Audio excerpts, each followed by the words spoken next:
बातमी आहे छत्रपती संभाजीनगरमधून पोलिसांवर दादागिरी करणाऱ्या बिल्डरचा कारनामा आता समोर आलेला आहे। खानावळीचे पैसे मागितल्याने मारहाण केली गेली आहे। मारहाण करून व्हिडिओ व्हायरल करण्यात आला। या प्रकरणी आता चौघांवर गुन्हा दाखल करण्यात आलाय। छत्रपती संभाजीनगर जिल्ह्यातील ही घटना आहे। या प्रकरणी चौघांवर गुन्हा दाखल झालाय।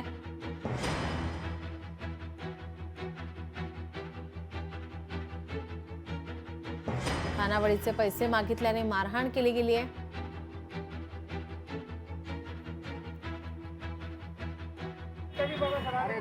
अरे काय माणूस है बाबा, तू साहबाला सुद्धा बोल रहा है ना। मेरी आज की रिकॉर्ड निकालेगा ना, मैं 8 दिन की रिकॉर्डिंग निकाल के पेपर में छाप दूंगा। जा छाप दे रे बाबा, छाप जा।